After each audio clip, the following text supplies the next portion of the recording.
What is going on, guys? My name is Oscar, and we are going to do Vergil missions, mission 3, Son of Sparda, difficulty S rank. So in the last episode we were talking about level designs and enemies in DMC5. So now we're just going to go back to the drawing board of what I want in a DMC franchise. So my idea for a final game in the franchise, if they're ever going to do it, is Dante and Vergil escaping hell to kind of mimic Dante's Inferno, like the Divine Comedy, and going through all the layers of hell, the 9 circles of hell. I think that would make a really interesting game. My entire thing for that, though, I think that should be a final game. I think we should have a few games before that. And then eventually we have the buddy cop game where Dante and Vergil are going through all 9 circles of hell. Because I want a few games solely starring Dante. No Vergil, no Nero, sorry guys. Obviously we could bring back Trish and Lady, they can join. Honestly, I want to see Lucia back as well. She would be an interesting character. And a few new characters as well, that could be like sidekicks, they could be bonus missions, or they can be used as different movesets for players to experience, and things of that nature. So we could do something like go back and remake DMC1. Since DMC3 still holds up well, if they're ever gonna modernize the old games, you know, like they're gonna remake Snake Eater, that one, but they're not gonna do the first one. I have no idea, so it's just by popular demands, like which one sells well, which one has more popularity. I feel like they would go for DMC3, but it would make more sense to remake DMC1. Add a bunch more storylines to it, add more depth, because there's a lot more depth there, but it's just not presented well. Like the idea of Trish manipulating Dante to go to the Malay island, and Dante sees Trish die in front of him, which gives him that PTSD flashback of his mom dying, which is why the whole, I should have filled your dark soul with light, that line, it shows up. So we can fix all of that, just make it less cringe. Even though I do like that, I know it's blasphemy for me to say that, but there is an aspect of it that is genuine and sweet, but it wasn't presented that well, I admit. If you think about it, it does make sense for him to say it. He saw his brother die again, and his corrupted brother he had to defeat that one as well. And the corrupted brother could have been reminiscent to also his father. So there's a little bit going on there. So you get Vergil's amulet, he puts them together, he goes to the demon world, he sees Trish betray him, and he saves her, and all of a sudden he sees her dead in front of him. So it's just like a flashbacks of his mom dying. And there's some cool stuff going on there with Dante and his psychology, because Dante clearly has PTSD from what happened to him when he was a kid. Which is why DMC3, he's just so rogue, edgy. Pretty much it's why the entirety of the series before 3, I guess everything we know about Dante, he's like very suicidal. I know YouTube will punish me for saying that word online, but it's true. Because he just constantly places himself in ridiculous situations just to feel alive and to get away from the voices and demons in his head. Which I think that's an amazing concept. And all that stuff comes together in DMC1, where Dante redeems himself by saving Trish, by making her a more genuine character. Like his influence changed this demonic person, who looks exactly like his mom, that he said, to find a new way with life, just because of the fact that she was made to be a demon and to be evil, but Dante's influence made her good. And it's almost like Dante redeemed himself for not being able to save his mom back in the day when he was a kid, so there's a nice story there, so we can go more in depth with DMC1 reboot. I think that'll be great.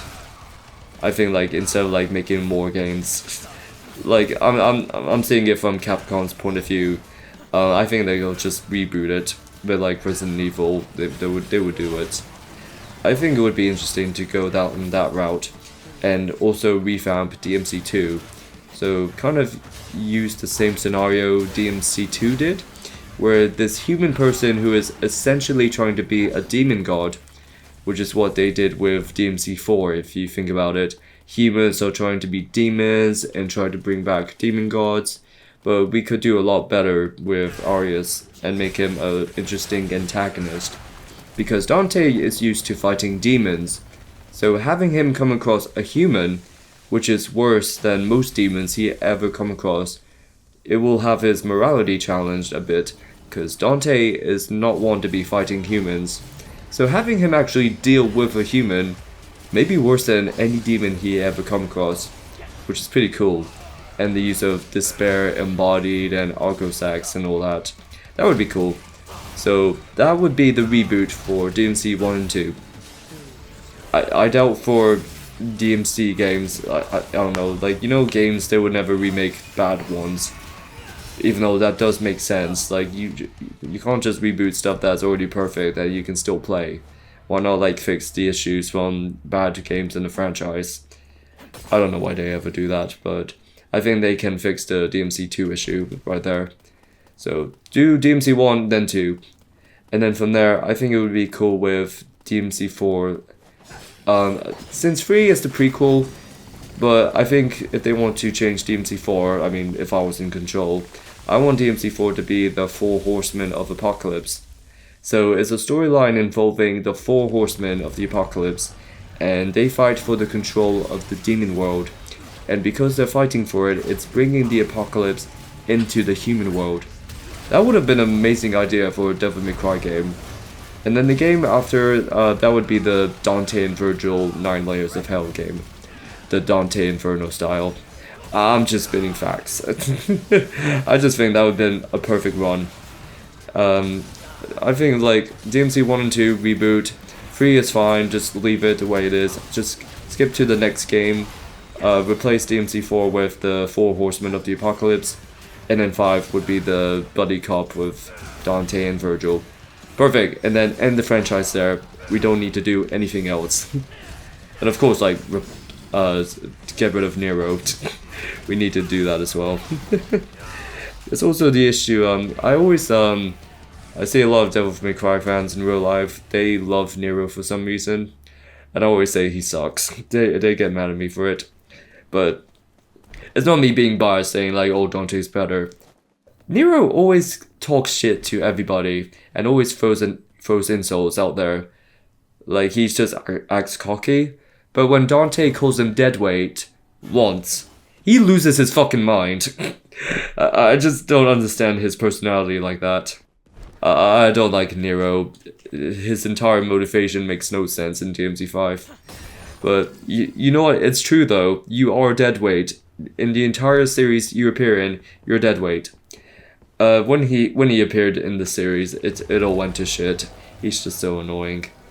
But you know what? I know why they made Nero. And it was just so DMC can be appealing to a wider demographic. And they want a combat system that was a little easier for people to get a grasp of if they're new to the franchise. But really, they didn't need to do that because Dante is the master of all style and martial arts and weapons. You could just give Dante a Devil Breaker style to use for normies and beginners. That could be the mode for them if they want to get a grasp of the combat mechanics, and they can turn it off. They can turn off the stealth switching if they want, so they can use it for the entire game. But they can turn it off if they don't like it. There was absolutely no reason to introduce Nero. It was also another speculation that it was DMC4 when it was in development. It was under a new person who was working on it. So out of respect, he did not want to use Dante in the forefront because he didn't create the character. He wasn't aware of him, so he didn't want to ruin anything for the fanbase. So it would make sense for him to create a whole new character and base the game around that. You could say that's fair, but you can just like put in the research, you can put in the work. You basically made a copycat version of Dante anyways, so there was no reason for you to do that. It would make sense if he was like a different personality and all that, but it wasn't. It wasn't. He was just a carbon copy of Dante. So there was no need for that whatsoever. So we're just gonna get some upgrades now. We're gonna go to the boss next, which I actually do like this one as well. It's actually really fun. So she is more aerial stuff, like she'll be more floating in the air. So you will definitely have to like press the circle button or B button if you're on Xbox. You have to like really dash up to her and then start hitting. So Artemis, I really like this character, to be honest. So basically just do this and then afford lasers, which is a bit challenging as well. She'll do that move as well, so you will get knocked back. It's a bit hard for no damage playthroughs for anyone, because you will have to like time it perfectly. Because if you're like on S, she can do that and you go back to C. You like go 2 ranks down, which is annoying because she could spam that as well. And of course there's lasers and everything, you just make sure you avoid. Best thing for me to do is just go behind her, and that's it, you'll be alright.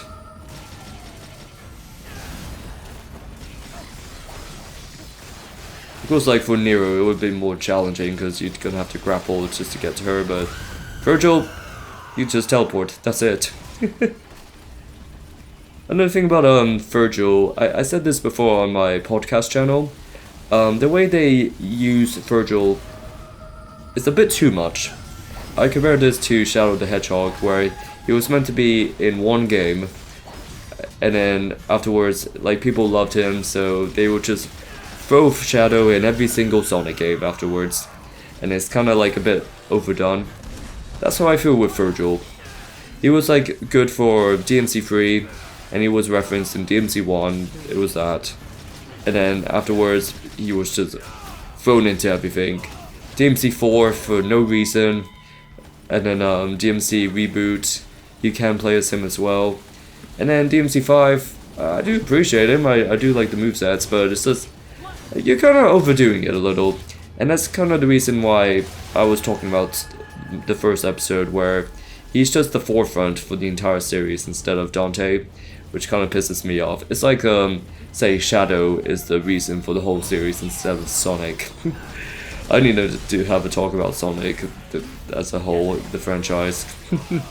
I'm a nerd for Sonic, but you kind of get my point, if you know what I mean.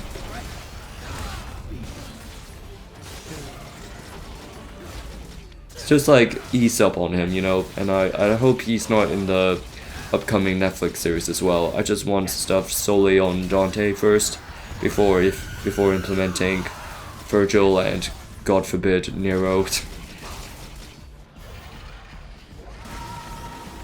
And that's why I need more soul-based Dante games. It's just him, standalone, that's it. Because he has too many people, too many characters in the game, and it just kind of ruins Dante as a character. I said this before in the last episode, so...